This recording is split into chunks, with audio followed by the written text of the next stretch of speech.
Hi there, I'm Angela. Welcome back to the channel. If this is your first time here, I'm so happy that you've joined us. Please feel free to make yourself at home. And today I have a little pattern haul to share with you guys. Stay tuned. So I have 3 patterns to share with you, and 2 of them are McCalls, and I picked them up at Joann's most recent $1.99 McCall sale. And the other one is more of a vintage pattern that I got on eBay. So let's take a look at these McCall's ones right now. The first one is M8083, and it's a cute little dress. I love the version or view C best of all. Although I like them all, and what really sold me, actually I don't care for view B too much, just because I'm not big on those sleeves. They're cute, but not, my style. I really love this Flutter Sleeve that's on A and C. I'm sorry, I keep turning the pattern around. So this is a relatively new pattern. It was published in 2020.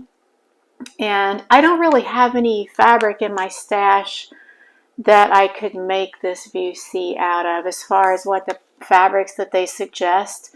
Crepes, challis, crepe de chine, and charmeuse, and I would need like 3.5 yards for view C. So I definitely don't have that much of any of those fabrics, and since I'm really trying to kind of sew up my stash quite a ways before buying too many new fabrics, I probably won't be making this anytime soon, but I'll definitely keep it on my radar.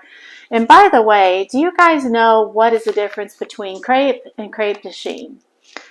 I'm not sure, and I've used crepe before. I've never knowingly used crepe de chine, and I've never really been too sure of what the difference is on those two. So if you do know, I'd appreciate it if you let all of us, especially me, know in the comments. Thanks. And the other McCall's is M8210, and this was published in just last year, I guess part of their fall collection. I had my eye on this pattern for quite a while. I really love this. Is this what you might call a shacket? It's kind of like a shirt and kind of a jacket. I'll show you the line drawings. So it reminds me of one of those men's flannel work shirts that look like a jacket, but they kind of look like a shirt too, especially around the bottom there. It resembles more of a shirt than a jacket, but warm enough, maybe, depending on the fabric you choose, to be a jacket. So I love this, and it's really my style, very casual, comfy, and I think I already have the perfect fabric for this, and I'll show you that. The fabrics that they call for are twill, linen, denim, and wool blends. And the piece that I have in mind for this, if I have enough of it, is a flannel. So I think that would do pretty well on this. And this shacket is the only thing that the pattern has, the only item in the pattern. And lastly is Butterick. This is 3199. This is the one that I got on eBay, and I bought this pattern specifically for this view C here, the sleeveless turtleneck. That's because I do know for sure I have the perfect piece of fabric, and I've looked for a pattern very similar to this because I think my fabric piece would really do that pattern really well. And the only thing that I could find that seemed to be similar to this was the Nico top and dress, and I think that's a true bias pattern, but I'm not sure. But right now I'm still kind of working on my Shelby PDF, so I want to hold off on any more PDF patterns for now. I need to just dip my toes into that world, which I'm doing, as most of you guys are probably aware. But this does have quite a few different variations: sleeveless, long sleeves, turtleneck. Are they all the same? I think turtleneck and mock turtleneck. 2 lengths, color variations. Yeah, so it looks like one is a full turtleneck and the other one more of a shortened or a mock turtleneck. And you'll see what I mean when I show you my fabric that's going to go with that so perfectly. So stay tuned and I'll show you the fabrics for these patterns. I brought you over here to my sewing table. It's a little bit easier to show fabrics kind of laid out. So for the Butterick, the sleeveless turtleneck, I have this rib sweater neck that they call it the color sand. It's kind of like a very light taupe, I guess you would say.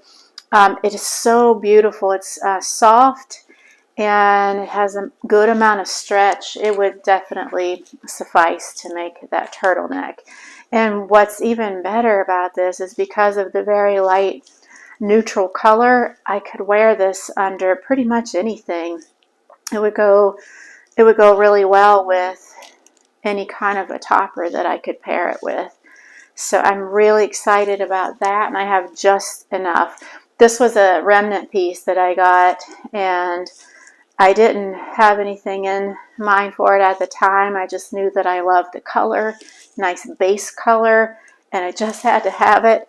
And then I kept thinking about it, and I had something very similar to this top in mind and couldn't really find a pattern that I was interested in until I saw this one on eBay. So yeah. And for the McCall's 8210, this is my flannel piece that I picked up this past winter that we're still currently in and freezing. And I can't remember how much I bought of this, but the pattern calls for 2 5/8 yards for my size. So I may have enough. I'll have to really measure this. So that would be doubled over about 2 yards. Yeah, I think probably I will have enough there. Maybe this is 3 yards that I did buy. I'll have to measure it for sure, but I think it's definitely at least 2 5/8. So that should work out nicely for the shacket. And while I have a captive audience, I wanted to show you the buttons that I've picked out for the Shelby, the True Bias Shelby that I'm working on. It's coming right along. I added the facing to it today, and it's really, really coming along. I'm so excited about this. These cute little ties in the back. So these are the 2 different types of buttons that I found at Joann's the other day. They're currently, at least they were as of yesterday, having a button sale, buy 3 and get 2 free. So let me show you these and get your guys' input on which buttons you think might work best with this. So we'll come back to those, which are the dressier. This first one is just, it's a packet of 20. They're just like green plastic buttons. But I thought that they kind of go really nicely with the green. I'm not sure if that's showing up for you guys. With the green in the fabric. And they kind of echo those little green berries there. I think the buttons are showing up brighter on the camera than they truly are. They're a little bit darker. In real life, they're a lot closer to the green of these berries here.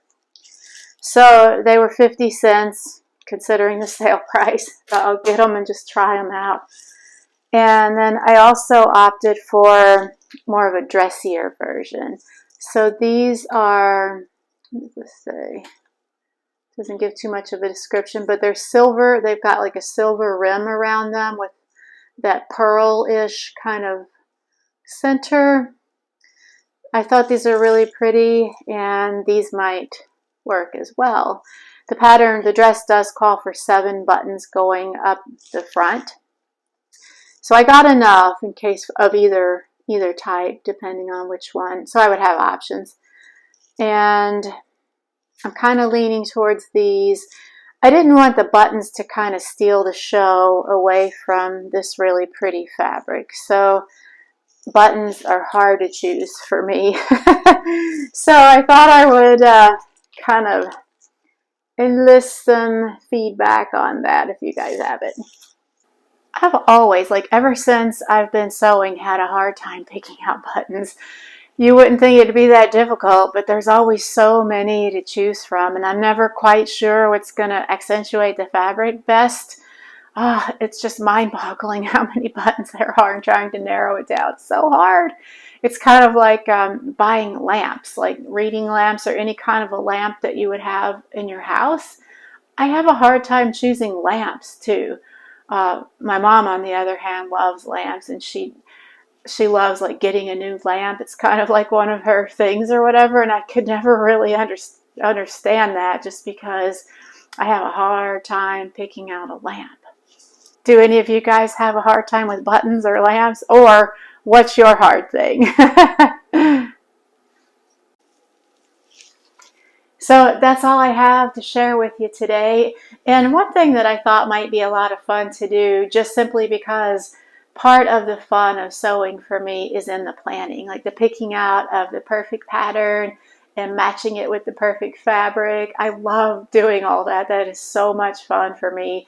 And since I am trying to go through my stash this year, at least a large chunk of it, I thought what could be fun is to just make like one video where I kind of show you the pairings that I've come up with my, at least like a few pieces of my existing fabric and patterns that I already have. So let me know what you think about that, if that could be fun to look at. And I might just go ahead and make one video. We'll see how it goes.